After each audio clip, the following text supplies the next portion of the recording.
Hello everyone, I hope you are doing great. तो हम कर रहे थे मनी, तो उसमें हमने इवोल्यूशन ऑफ मनी कर लिया थी, कैसे मनी डिफरेंट डिफरेंट स्टेजेस से होकर के इवॉल्व हुई है। तो आज जो हम मनी यूज कर रहे हैं ये हमेशा से इस फॉर्म में नहीं थी। तो हमने इवोल्यूशन ऑफ मनी में डिस्कस किया था कि बार्टर सिस्टम था, उसके बाद कमोडिटी मनी आई, metallic money, then paper money, bank money और credit money, then near money and digital money के बारे में हमने डिस्कस किया था। आज की क्लास में डिस्कस करेंगे काइंड्स ऑफ मनी या फॉर्म्स ऑफ मनी या क्लासिफिकेशन ऑफ मनी। तो शुरू करते हैं। तो जब भी हम काइंड्स ऑफ मनी या फॉर्म्स ऑफ मनी की बात करते हैं तो ये सर्टेन क्राइटेरिया पे बेस्ड है। तो वो क्राइटेरिया क्या है? वो क्राइटेरिया है मॉनेटरी क्राइटेरियन और एक्सेप्टेबिलिटी क्राइटेरियन। तो मॉनेटरी क्राइटेरियन के बेसिस पर जो हम मनी डिस्कस करेंगे वो है हमारे पास मेटालिक मनी, जो हम डिस्कस कर चुके हैं। बट मेटालिक मनी भी दो तरह के होते हैं, तो आज हम उसको डिटेल में डिस्कस करेंगे। प्रीवियस क्लास में तो हमने डिस्कस किया था कैसे कमोडिटी मनी से हम मेटालिक मनी पर आए, किस पीरियड में मेटालिक मनी यूज किया गया था, किसने for the first time metallic money को यूज किया था। आज हम बात करेंगे मेटालिक मनी कितने तरह के होते हैं। देन पेपर मनी के बारे में जानेंगे। डिपॉजिट मनी, बैंक मनी हम पढ़ चुके हैं, बट फिर से इसको डिस्कस करेंगे थोड़ा सा। तो जब हम पेपर मनी की बात करते हैं तो उसी में आता है जो हम कन्वर्टेबल मनी और इनकन्वर्टेबल मनी की बात करते हैं, तो ये पेपर मनी का ही पार्ट है, right? Don't get confuse. Then acceptability criterion के बेसिस पर है हमारे पास legal tender money and non legal tender. फिर फिएट मनी और फिड्यूशियरी मनी के बारे में बात करते हैं। तो सबसे पहले शुरू करते हैं मेटालिक मनी से। मेटालिक मनी और मेटालिक क्वाइंस। तो metallic coins refers to the coins made out of various metals like gold, silver, bronze and nickel, etc. तो metal coins are further divided into standard coins and token coins. तो metallic coins वो है जो different different metal से बने हुए हैं, जैसे कि सिल्वर, गोल्ड, सोने, चांदी, ब्रोंज, कॉपर, निकल से जो बने हुए कॉइन्स हैं उनको हम मेटेलिक कॉइन्स बोलते हैं या मेटेलिक मनी बोलते हैं। And they are further divided into standard और full bodied and token coins. तो इन मेटेलिक कॉइन्स को हम फर्दर दो कैटेगरीज में डिवाइड करते हैं। एक तो हमारे पास है स्टैंडर्ड कॉइन, दूसरा आ जाता है टोकन कॉइन्स। तो स्टैंडर्ड कॉइन्स को ही हम फुल बॉडीड कॉइन्स या फुल बॉडीड मनी भी कहते हैं। तो स्टैंडर्ड कॉइन्स क्या होते हैं? Standard coins that whose face value is equal to its intrinsic value, that is value of its component material. तो स्टैंडर्ड कॉइन्स क्या होता है? जिसकी फेस वैल्यू और इंट्रेंसिक वैल्यू बराबर होती है। इसका क्या मतलब हुआ? इसका ये मतलब है अगर 10 रुपए का कोई एक कॉइन है, 10 रुपए का कॉइन है, तो वो जिस मटेरियल से बना है, नॉर्मली निकल से आजकल तो बन रहा है, तो उसमें 10 रुपए तक का निकल यूज हुआ है, यानी कि मटेरियल जितना यूज हुआ है वो भी 10 रुपए का ही हुआ है। तो फेस वैल्यू क्या है? फेस वैल्यूज पे क्या है कि वो 10 रुपए का कॉइन है, तो 10 रुपए की फेस वैल्यू है और 10 रुपए की ही अगर इंट्रेंसिक वैल्यू, यानी जितना मटेरियल जो यूज हुआ है वो 10 रुपए तक का मटेरियल यूज हुआ है उसमें, तो उसको हम कहते हैं स्टैंडर्ड कॉइन। और इसीलिए इसको फुल बॉडीड मनी भी कहा जाता है। इसीलिए इसको फुल बॉडीड मनी भी कहा जाता है क्योंकि इसकी फेस वैल्यू और जिस मटेरियल से बना हुआ है उस मटेरियल की वैल्यू सेम है। Getting my point? तो इसे कहते हैं स्टैंडर्ड कॉइन और फुल बॉडीड कॉइन। बट आज के दौर में स्टैंडर्ड कॉइन नहीं यूज होता है, जो यूज होता है वो टोकन मनी होता है या टोकन कॉइन होता है। तो टोकन कॉइन क्या होता है? Token coin is that whose face value of money is greater than that of the matter of which it is made. Token coin वो होता है जिसकी फेस वैल्यू ज्यादा होती है। टोकन कॉइन कौन होता है? क्या होता है? जिसकी फेस वैल्यू ज्यादा होती है बट इंट्रिंसिक वैल्यू कम होती है, यानी कि जिस मटेरियल से वो बना हुआ है उसमें उतना मटेरियल नहीं यूज हुआ है जितनी उसकी फेस वैल्यू है। अगर 10 रुपए के कॉइन की हम बात करें तो टोकन कॉइन क्या होता है? जैसे आजकल जो यूज हो रहा है, तो 10 रुपए का जो कॉइन है तो उसमें 10 रुपए तक का मटेरियल नहीं यूज हुआ है, उसमें उसकी कम वैल्यू का मटेरियल यूज हुआ है। अगर 10 रुपए कॉइन में 15 रुपए का मटेरियल यूज हुआ है, 20 रुपए का मटेरियल यूज हुआ है, तो लोग तो उसको मेल्ट करा के बेच लेंगे मार्केट में ना। तो इसलिए रीजन क्या होता है इसका कि उसमें कम वैल्यू का मटेरियल यूज करते हैं। तो token coins are made up of cheap metals like nickel, copper and bronze etcetera, so its intrinsic value is less than its face value. तो टोकन कॉइन्स चीप मेटल से बने होते हैं, जैसे कि निकल हो गया, ब्रोंज हो गया, राइट, कॉपर हो गया। तो इसीलिए इसकी इंट्रिंसिक वैल्यू फेस वैल्यू से कम होती है, यानी जिस मटेरियल से बना है वो उस मटेरियल की वैल्यू कम है, उसकी फेस वैल्यू ज्यादा होती है। तो token coins are of smaller denomination. Smaller denomination के होते हैं, जैसे कि 10 रुपए, 20 रुपए, किसी के 1 रुपए, 2 रुपए, 5 रुपए, किसी का। ज्यादा बड़े डिनोमिनेशन के टोकन कॉइन्स नहीं होते हैं। तो रीजन क्या है टोकन कॉइन को यूज करने का, या आज के दौर में जो टोकन मनी यूज हो रहा है? एक तो कॉस्ट ऑफ प्रोडक्शन कम आ जाती है, राइट? अगर हम इसको गोल्ड में सिल्वर में बनाएंगे तो कॉस्ट ऑफ प्रोडक्शन बहुत ज्यादा हो जाएगी, राइट? तो इसीलिए इसको जो है कम या चीप क्वालिटी के जो मटेरियल्स होते हैं, जो मेटल्स होते हैं, उनसे बनाया जाता है, राइट? तो ये तो हो गया मेटेलिक कॉइन्स की। अब हम बात करेंगे पेपर मनी। तो पेपर मनी क्या होता है? Paper money is countries official paper currency that is circulated for the transaction involve in acquiring goods and services. Paper money वो मनी होता है जो इकोनॉमी में हर कंट्री में सर्कुलेट होता है ना, गुड्स एंड सर्विसेज को पाने के लिए। अगर हमें कोई भी सामान परचेज करना है तो आज के दौर में जो करेंसी चल रही है वो पेपर मनी है, तो उससे हम दे करके गुड्स को या कमोडिटीज को हम परचेज कर सकते हैं। अगर इसके एग्जाम्पल की बात करें तो 5 रुपए का नोट, 10 रुपए का, 20 का, 50 का, 100 का, 200 का, 500 का अभी जो नोट हमारे इकोनॉमी में चल रहा है, ये क्या है? पेपर मनी है, राइट? तो इंडिया में with exception of 1 rupee notes and coins which is being produced by the ministry of finance, government of India, the entire note issue is done by the Reserve Bank of India. तो we can say that Reserve Bank of India is the sole authority for issuing the currency in India. India में 1 रुपये का note और coin जो है वो ministry of finance, government के through होता है। बाकी जितना भी नोट इशू होता है वो आरबीआई, जो कि हमारा सेंट्रल बैंक है, apex institution in the banking system ना, हमें पता है। तो सारा नोट इशू जो है वो आरबीआई करता है, 1 रुपए की कॉइन और नोट को छोड़ करके, राइट? तो जब भी हम पेपर मनी की बात करते हैं तो हमारे पास आता है कन्वर्टेबल मनी एंड इनकन्वर्टेबल मनी। तो कन्वर्टेबल मनी क्या होता है? For a long time paper money remain convertible into standard gold and silver coins. काफी ये थोड़ी पुरानी बात है, वर्ल्ड वॉर फर्स्ट से पहले तक जितने भी पेपर मनी थे वो गोल्ड और सिल्वर कॉइन में कन्वर्टेबल थे, राइट? इट मीन्स कि पेपर मनी, जैसे कि आज कल नोट में लिखा होता है ना कि मैं धारक को 100 रुपए पे करने का वचन देता हूँ। तो इससे पहले के टाइम पीरियड में क्या होता था कि अगर इकोनॉमी में पेपर मनी नहीं चल रहा था, बैंक के पास जा सकते हैं और उतने अमाउंट का गोल्ड आपको मिल जाएगा। मतलब वो मनी जो था गोल्ड में कन्वर्टेबल था, गोल्ड आप उतने अमाउंट का ले सकते थे। But after the first world war most of the countries abandoned this system, है ना? ये जो कन्वर्टेबिलिटी थी पेपर मनी की गोल्ड और सिल्वर कॉइन में, ये बहुत सारी कंट्रीज ने छोड़ दिया। हमें पता है वर्ल्ड वॉर के बाद, फर्स्ट वर्ल्ड वॉर के बाद वर्ल्ड की इकोनॉमी बहुत ज़्यादा डैमेज हो चुकी थी, डिस्ट्रॉय हो चुकी थी, तो उनके रिकंस्ट्रक्शन की ज़रूरत थी। तो इसलिए कंट्रीज ने ये डिसाइड किया कि जो पेपर करेंसी है उसके बदले में, पहले क्या होता था, इकोनॉमी में जितनी भी पेपर मनी है उतनी वैल्यू तक का गोल्ड रिजर्व करके रखना पड़ता था। इसको कहते थे फुल रिजर्व सिस्टम। जितना इकोनॉमी में मनी सर्कुलेट हो रहा है, पेपर करेंसी सर्कुलेट हो रहा है, उतने अमाउंट तक, यानी फुल बैकिंग होती थी, उतने अमाउंट का गोल्ड सेंट्रल बैंक के पास रिजर्व में होता था। इसको हम कहते थे फुल रिजर्व सिस्टम।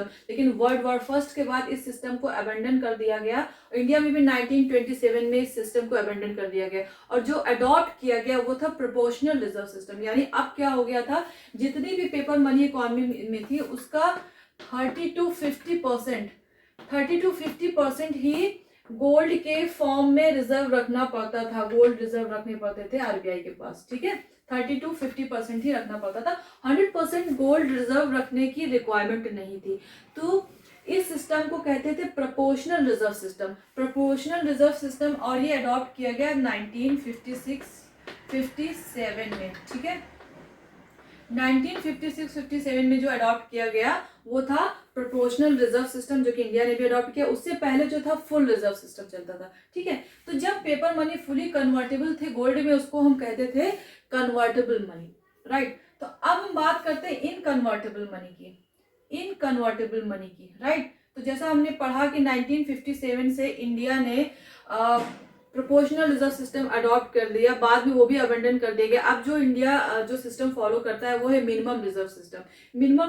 इसके अंदर क्या है, ₹200 करोड़ तक का जो है रिजर्व रखना है, जिसमें 115 करोड़ का को गोल्ड के फॉर्म में रखना है, और रिमेनिंग 85 करोड़ जो है वो फॉरेक्स के फॉर्म में, उसमें आप फॉरेन एक्सचेंज, जैसे कि डॉलर या पाउंड स्टर्लिंग या और भी जो फॉरेन करेंसीज उसके फॉर्म में आप रख सकते हैं। तो अभी सिर्फ 200 करोड़ का ही रिजर्व रखने की रिक्वायरमेंट है। इसको कहते हैं minimum reserve system, minimum reserve system, ठीक है, इसे कहते हैं मिनिमम रिजर्व सिस्टम। तो ये हमारी कंट्री ने अडॉप्ट किया। तो पहले फूड रिजर्व सिस्टम से प्रोपोर्शनल रिजर्व सिस्टम में आई, जिसमें कि 30 to 50% तक का गोल्ड रिजर्व रखना था। उसके बाद वो भी अबेंडन कर दिया गया। अब जो सिस्टम फॉलो हो रहा है वो है मिनिमम रिजर्व सिस्टम, जिसके अकॉर्डिंग 200 करोड़ तक का रिजर्व रखने की जरूरत है। उसमें भी 115 करोड़ अमाउंट का गोल्ड रखना है, रिमेनिंग 85 करोड़ जो है फॉरेन एक्सचेंज के फॉर्म में रखना है सेंट्रल बैंक को अपने पास। तो अब क्या होता है, अब आपने देखा होगा कि 100 रुपए के नोट पे ये लिखा होता है ना कि मैं धारक को 100 रुपए अदा करने का वचन देता हूँ। इसमें आरबीआई का गवर्नर होता है। तो अगर इकोनॉमी में कोई नोट नहीं चल रहा और आप सेंट्रल बैंक के पास जाते हैं, तो पहले क्या होता था कि गोल्ड में कन्वर्टेबल था। अगर 500 की नोट है तो 500 तक का आपको गोल्ड दिया जाएगा। बट अभी क्या है, 500 के बदले में आपको पैसा ही दिया जाएगा, मनी रिटर्न किया जाएगा, क्योंकि अब इनकन्वर्टेबल मनी आ गई है। अब गोल्ड में उसे कन्वर्ट नहीं किया जाएगा, राइट। तो ये है इनकन्वर्टेबल मनी। तो हमने पेपर मनी पढ़ लिया। अब हम बात करेंगे बैंक मनी या डिपॉजिट मनी की, राइट। इसी को हम क्रेडिट मनी भी कहते हैं, क्रेडिट मनी भी कहते हैं। इसी को हम डिपॉजिट मनी भी कहते हैं। तो इसको हमने डिस्कस किया है प्रीवियस क्लास में कि इसमें क्या होता है। जैसे कि आपका बैंक में अकाउंट है, आपका मनी डिपॉजिट है। अगर किसी दूसरी पार्टी को आपने किसी से कुछ ऑर्डर लिया है, कुछ आपने ऑर्डर प्लेस किया, कुछ सामान लिया, तो उसको अगर पेमेंट करना है तो आप उसको चेक के फॉर्म में पेमेंट कर सकते हैं। आप एक चेक साइन करेंगे जो बैंक में जमा होगा और उस पर्सन के अकाउंट में उतना मनी डिपॉजिट हो जाएगा, ठीक है। तो ये भी एक फॉर्म ऑफ मनी ही है, चेक के फॉर्म में है। ये एग्जैक्ट मनी तो नहीं है बट चेक के फॉर्म में है। और इस गवर्नमेंट का अथॉरिटी, गवर्नमेंट का ऑर्डर है या इसके पीछे बैंक इन्वॉल्व है कि जो भी चेक अगर दिया जाएगा तो वो बाउंस नहीं होगा। तो इसको आप या तो एक्सेप्ट भी कर सकते हैं या एक्सेप्ट करने से मना भी कर सकते हैं। बट फिर भी आजकल चेक्स जो है काफ़ी बहुत ज़्यादा चलन में है और बहुत ज़्यादा यूज़ किया जाता है। तो एक फॉर्म मनी का ये हो गया बैंक मनी। बात करते हैं एक्सेप्टेबिलिटी क्राइटेरियन पे जो मनी आता है उसकी बात करते हैं। तो एक्सेप्टेबिलिटी क्राइटेरियन पे हम बात करते हैं लीगल टेंडर मनी की और नॉन लीगल टेंडर मनी की, राइट। तो लीगल टेंडर मनी क्या होता है? A legal tender currency is one in which debt or payment can be legally made. Legal tender money या लीगल करेंसी वो है जिसमें कि आप पेमेंट कर सकते हैं और अगर आपने उधार ले रखा है तो पेमेंट कर सकते हैं। तो it serve as the money, they have legal sanction और backing of the government. Legal sanction है यानी कि गवर्नमेंट का ऑर्डर है। It serve as a money on the feet of the government, on the order of the government, and individual are bound to accept it in exchange for goods and commodities. Government का order है, आपको accept करना है। You can not refuse to accept it, right. इसको आप accept करने से refuse नहीं कर सकते क्योंकि ये लीगल टेंडर है। मतलब गवर्नमेंट का ऑर्डर है, आप लीगली बाउंड है इसे एक्सेप्ट करने के लिए, ठीक है। तो इसको आप डिनाई नहीं कर सकते हैं। तो ऐसा मनी जो कि गवर्नमेंट के ऑर्डर पे चलता है और उसको आप एक्सेप्ट करने से डिनाई नहीं कर सकते, उसको हम कहते हैं लीगल टेंडर मनी। तो जो भी अभी इंडिया में कॉइन्स एंड नोट्स जो सर्कुलेशन में है वो सारे क्या है? लीगल टेंडर है, राइट। तो बात करते हैं लिमिटेड लीगल टेंडर। तो limited legal tender are those money which can be accepted up to certain limit. तो लिमिटेड लीगल टेंडर मनी वो है जिनकी एक मैक्सिमम लिमिट है कि इसके बाद आप एक्सेप्ट करने से मना कर सकते हैं, ठीक है। तो coins of lower denomination are only limited legal tender. They are legal tender up to 10 rupees.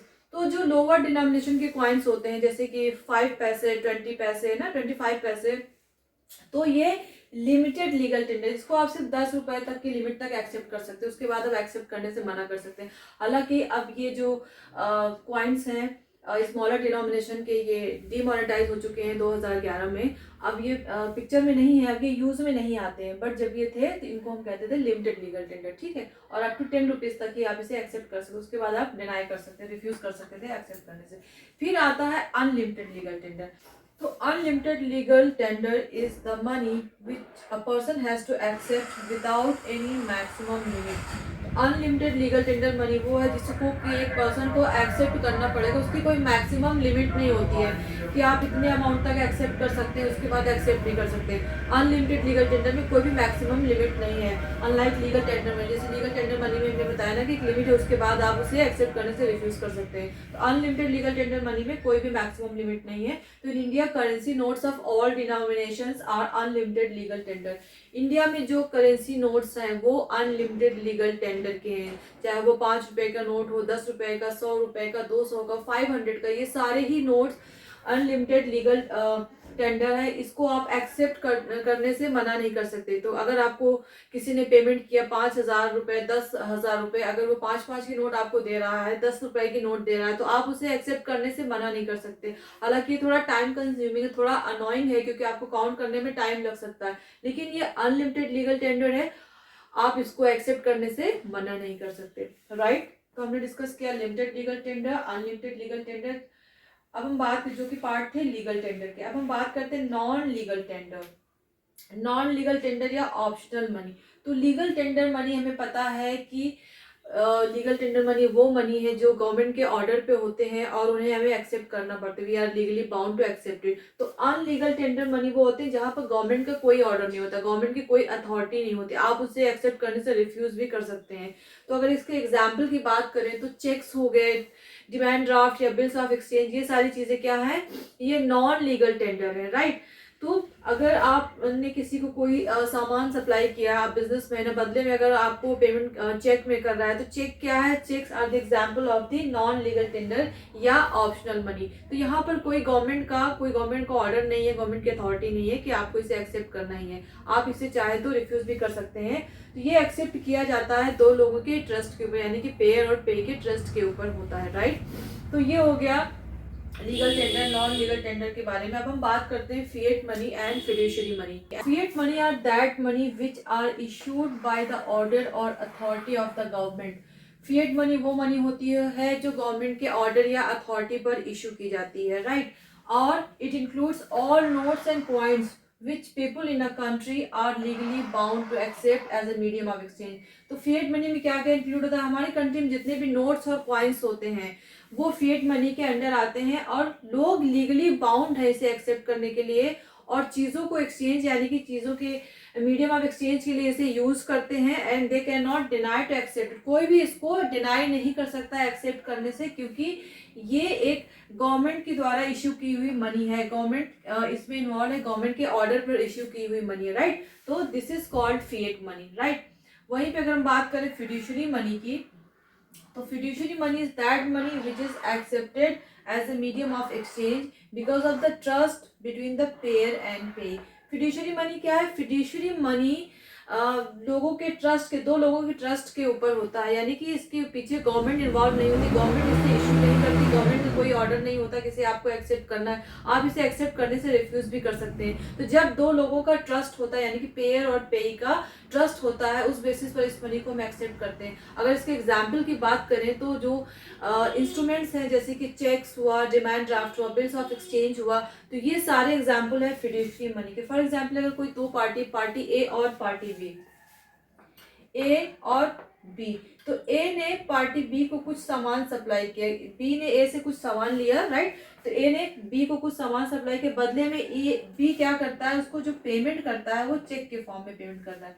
किस फॉर्म में पेमेंट कर रहा है, चेक के फॉर्म में। राइट, तो ए उसको एक्सेप्ट कर, चेक एक्चुअल मनी तो नहीं है। राइट, चेक्स क्या है, एक्चुअल मनी तो नहीं है, बट एज अ मनी उसको यूज कर रहे हैं, क्योंकि अगर ये इसको चेक दे रहा है तो वो चेक बैंक में जाकर के डिपॉजिट कर सकता है, बदले में उसको उतना अमाउंट मिल सकता है। ठीक है, तो ये दो लोगों के ट्रस्ट पर काम कर रहा है। राइट, तो इसे कहते हैं फिड्यूशियरी मनी।